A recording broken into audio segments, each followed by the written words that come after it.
Meu Senhor e meu Deus, creio firmemente que estás aqui, que me vês, que me ouves.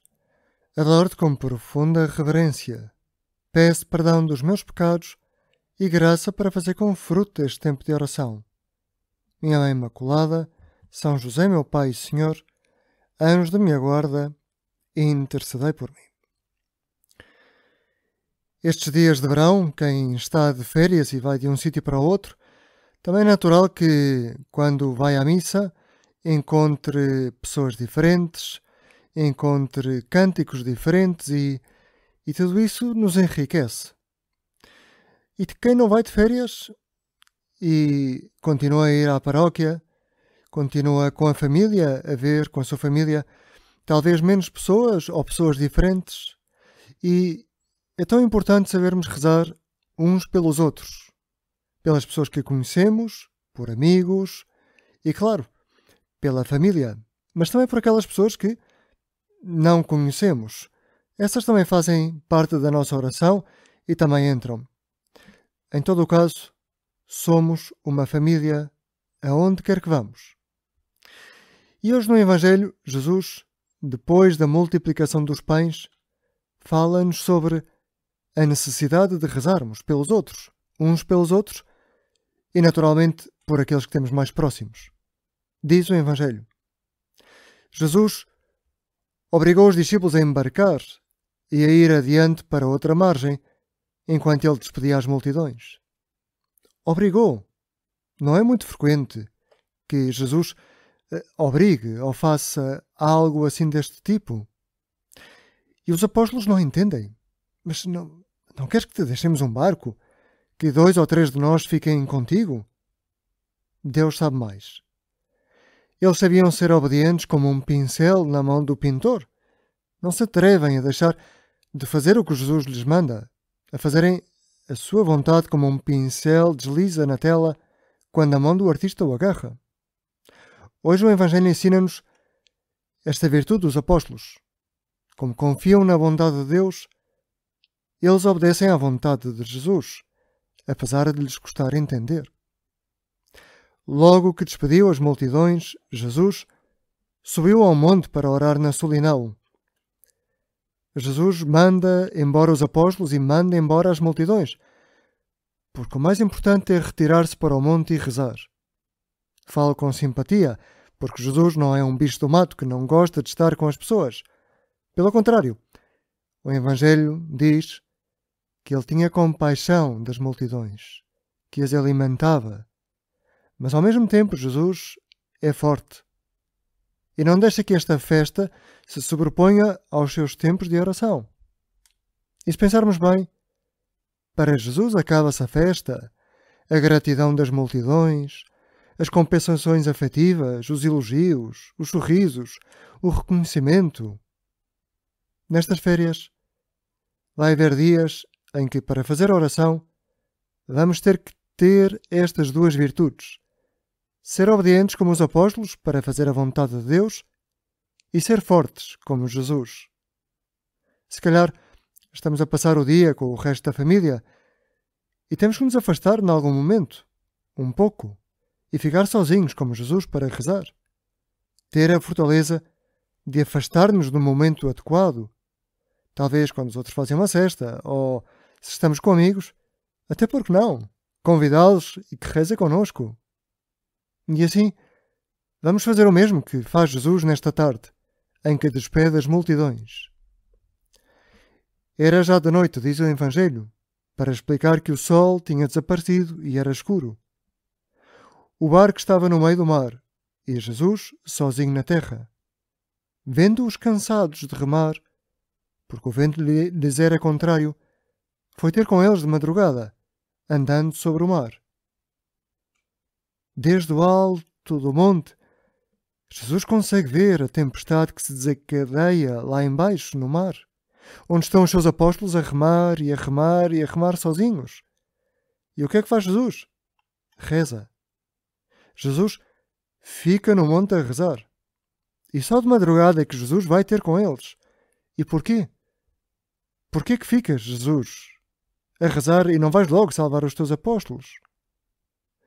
Não sabemos o que é que Jesus faz durante todo este tempo, em toda a noite. Mas parece que o evangelista está a dizer-nos que Jesus esteve a rezar pelos apóstolos. Já pensaste como é extraordinário que Jesus, nesta passagem do Evangelho, faz aquilo que nós também muitas vezes fazemos na oração? Reza pelos apóstolos como nós rezamos por amigos ou colegas que atravessam uma tempestade na sua vida. Esta é a nossa missão, especialmente agora que estamos de férias e podemos estar longe de colegas e amigos. Rezar por eles. Rezar especialmente por quem está a navegar no meio de uma tempestade. Esta é a nossa missão de cristãos, sempre, mas agora especialmente nas férias. Não deixemos que as 1000 tarefas e os 1000 problemas nímios das férias nos distraiam da nossa missão. O Papa João Paulo II, quando rezava, muitas vezes rezava de uma forma muito bonita. Começava a fazer o seu tempo de oração e rezava por países concretos. Aquilo que alguma vez chamaram a oração geográfica. Rezava pelos Estados Unidos, pelas Filipinas, pelo Japão. Pediria também por Portugal e por tantos países de África e pela Oceania. E passava assim muito tempo diante de Jesus. O Catecismo da Igreja ensina-nos também que Jesus retira-se muitas vezes sozinho para a solidão, no cimo da montanha, preferentemente de noite a fim de orar. Na sua oração, ele leva os homens e oferece-os ao Pai. E esta última frase do Catecismo é muito importante. Parece que João Paulo II imitava a Jesus a rezar assim. Também ele levava, como aos ombros, todos os homens e mulheres, toda a humanidade, rezava país a país. Mas é muito curiosa esta maneira de Jesus rezar no alto do monte. Ele reza pelos apóstolos que estão lá embaixo, na tempestade. Fala dos apóstolos ao Pai do céu. Reza, pede por eles. E tu, como é que rezas? O que é que vamos fazer nestas férias? Falamos a Deus dos nossos amigos, amigas, irmãos, pais, avós? Às vezes, acho que até fazemos o contrário. Passamos o tempo a falar de Deus aos nossos amigos, às nossas amigas, às pessoas que conhecemos. Mas, calhar, esquecemos-nos de rezar como Jesus. De falar dos amigos, da família a Deus. Tal como fez Jesus e os grandes santos, como João Paulo II. Jesus não abandona nunca os seus apóstolos e não nos abandona a nós também nunca. O Senhor pede e continua ainda hoje em dia a interceder por nós junto de Deus Pai. Ele é Deus, mas ao mesmo tempo continua, pela sua missão de ser Filho de Deus Pai, a rezar por nós. Às vezes, quando alguém nos dá uma má notícia, sei lá, um amigo que testou positivo ao Covid, ou alguém que perde um familiar por qualquer doença, pensamos por dentro de nós. Tenho que rezar por esta pessoa, por esta família. Se agora que estamos de férias, podemos fazer isso também pelo simples motivo de que somos amigos dessas pessoas, sem esperar mais por outras más notícias.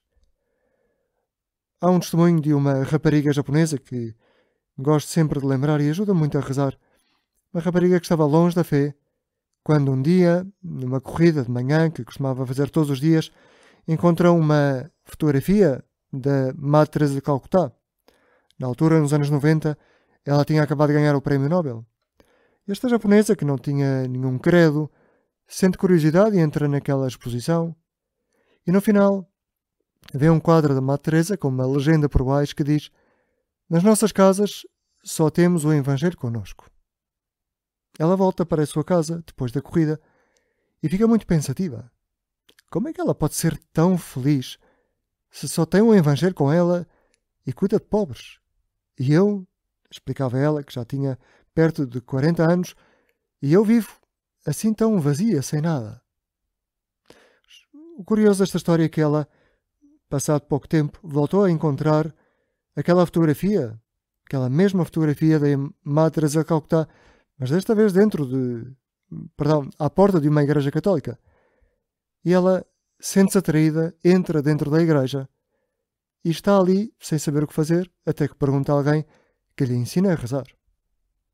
E ao final do ano, aquela rapariga que esteve a ter formação católica, a aprender o catecismo, e como boa japonesa, fez um plano de leitura para o catecismo e todos os dias, quando chegava à casa do trabalho, começava a ler o catecismo. E em pouco tempo terminou.